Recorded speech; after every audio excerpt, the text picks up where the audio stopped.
Hello दोस्तों, एक बार फिर से आपके अपने यूट्यूब चैनल डीएलएड नॉलेज में स्वागत है। हम इस वीडियो में डीएलएड फोर्थ सेमेस्टर का हिंदी से 50 इंपॉर्टेंट क्वेश्चन लाए हुए हैं, जो परीक्षा के दृष्टिकोण से बहुत ही आवश्यक है। चलिए चलते हैं अपने पहले क्वेश्चन की तरफ। हमारा पहला क्वेश्चन है कि हिंदी जगजीवन का संपादक किया था, किसने किया था? जिसका जो सही जवाब हो जाएगा ऑप्शन नंबर ब हो जाएगा, हरिभाऊ उपाध्याय ने किया था।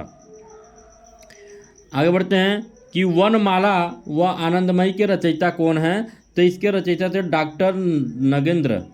ऑप्शन नंबर 2 सही जवाब हो जाएगा। आगे बढ़ते हैं कि वीणा काव्य रचना के रचयिता कौन है? तो इसके रचयिता थे सुमित्रानंद पंत जी। ऑप्शन नंबर ओ सही जवाब हो जाएगा। आगे बढ़ते हैं कि राम नरेश त्रिपाठी का जन्म हुआ था। तो राम नरेश त्रिपाठी का जन्म सन 1989 में हुआ था। ऑप्शन नंबर ओ सही जवाब हो जाएगा। आगे बढ़ते हैं कि काशी में नागरी प्रचारणी सभा की स्थापना की थी, तो किसने की थी? तो श्याम सुंदर दास ने। ऑप्शन नंबर 100 सही जवाब हो जाएगा। आगे बढ़ते हैं कि शुद्ध वर्तनी वाले शब्द का चयन कीजिए, इसमें शुद्ध कौन सा ये आपको बताना है। तो आशीर्वाद ऐसे ही लिखा जाता है, ऑप्शन नंबर 2 जैसे लिखा जाता है। ठीक है, आगे बढ़ते हैं कि प्रत्युपकार शब्द में प्रत्यु उपसर्गों की संख्या कितनी है? तो 2 है। ऑप्शन नंबर ब सही जवाब हो जाएगा। आगे बढ़ते हैं कि शताब्दी एक्सप्रेस के समय पर पहुंचने की संभावना है। वाक्य किस प्रकार का वाक्य है? तो ये वाक्य संदेह पैदा कर रहा है, इसलिए संदेहवाचक है। ऑप्शन नंबर 100 सही जवाब हो जाएगा। शुद्ध वर्तनी वाले शब्द का चयन करें, तो उपयुक्त उपरयुक्त ये आपके शुद्ध वर्तनी है। ठीक है, आगे बढ़ते हैं। पुरस्कार कहानी के लेखक कौन हैं? तो जयशंकर प्रसाद हैं। ऑप्शन नंबर 100 सही जवाब हो जाएगा। आगे बढ़ते हैं कि सुगम शब्द का विलोम है। तो सुगम शब्द का विलोम दुर्गम हो जाएगा। ऑप्शन नंबर 100 सही जवाब हो जाएगा। आगे बढ़ते हैं कि उपेंद्र में संधि है। उपेंद्र में गुण संधि है। ऑप्शन नंबर अ सही जवाब हो जाएगा। आगे बढ़ते हैं कि यद्यपि में संधि है। तो यद्यपि में यड़ संधि है। ऑप्शन नंबर 2 सही जवाब हो जाएगा। आगे बढ़ते हैं कि पावक में संधि है। पावक मन होता है अग्नि, अयादि संधि है। ऑप्शन नंबर अ सही जवाब हो जाएगा। गंगा में किस तरह की संधि है? ये इंपॉर्टेंट क्वेश्चन है। गंगा में जो संधि लगती है वो अनुस्वार संधि है। ऑप्शन नंबर ब सही जवाब हो जाएगा। आगे बढ़ते हैं कि छत्राप में संधि किस तरह का लगा हुआ है? तो सुलोप संधि है। ऑप्शन नंबर 100 सही जवाब हो जाएगा। आगे बढ़ते हैं कि भ्रातरों में समास है, किस तरह का समास है? तो तत्पुरुष समास है। ऑप्शन नंबर 100 सही जवाब हो जाएगा। आगे बढ़ते हैं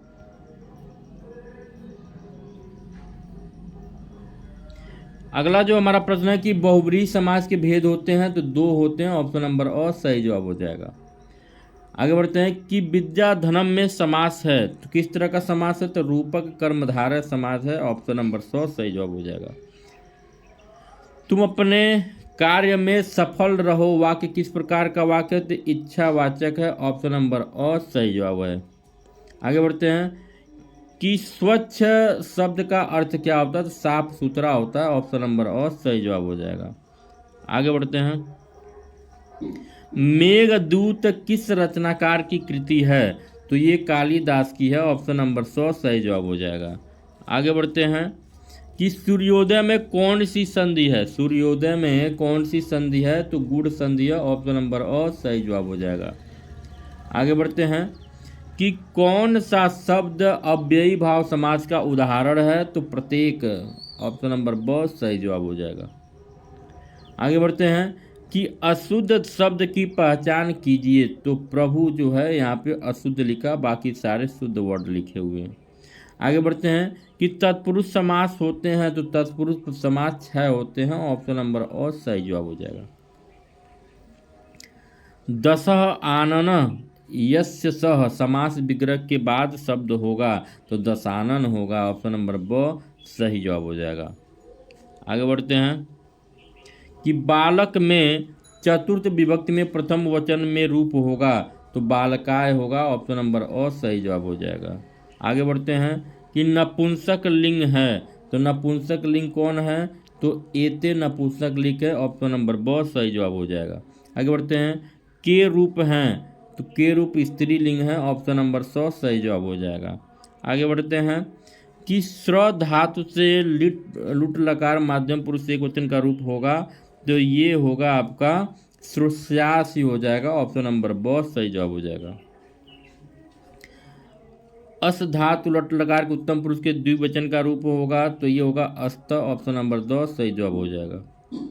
आगे बढ़ते हैं कि उच्चारण के समय ध्वनियों के समुचित आरोह अवरोह को क्या कहते हैं, तो स्वरघात कहते हैं। ऑप्शन नंबर अ सही जवाब हो जाएगा। आगे बढ़ते हैं, अनुस्वार के बाद यदि प वर्ग का व्यंजन आता है तो अनुस्वार का उच्चारण होता है, तो म होता है। वो ऑप्शन नंबर सही हो जाएगा। आवारा मसीहा के लेखक कौन है? वेरी इंपॉर्टेंट क्वेश्चन है, ये बार बार एग्जाम में रिपीट होता है। तो विष्णु प्रभाकर। ऑप्शन नंबर अ सही जवाब। काव्य की आत्मा क्या है? तो काव्य की आत्मा ये रस छंद अलंकार सभी हो जाएंगे। ऑप्शन नंबर 2 सही जवाब हो जाएगा। आगे बढ़ते हैं, जमीन पक गई है काव्य संग्रह है किसका है? तो ये है केदारनाथ सिंह का। ऑप्शन नंबर 100 सही जवाब हो जाएगा। आगे बढ़ते हैं कि देवेंद्र शब्द में संधि है, किस तरह की संधि है? तो गुण संधि है। ऑप्शन नंबर ब सही जवाब हो जाएगा। ठीक है, आगे बढ़ते हैं, दूस धातु का लट लकार उत्तम पुरुष का द्विवचन का रूप होगा, तो ये होगा पश्यावह। ऑप्शन नंबर अ सही जवाब हो जाएगा। आगे बढ़ते हैं कि लब धातु का लुट लकार के प्रथम पुरुष में बहुवचन में रूप होगा, तो लभांताम हो जाएगा। ऑप्शन नंबर 100 सही जवाब हो जाएगा। आगे बढ़ते हैं कि कारक के कितने भेद होते हैं? तो कारक के 8 भेद होते हैं। तो ऑप्शन नंबर 100 सही जवाब हो जाएगा।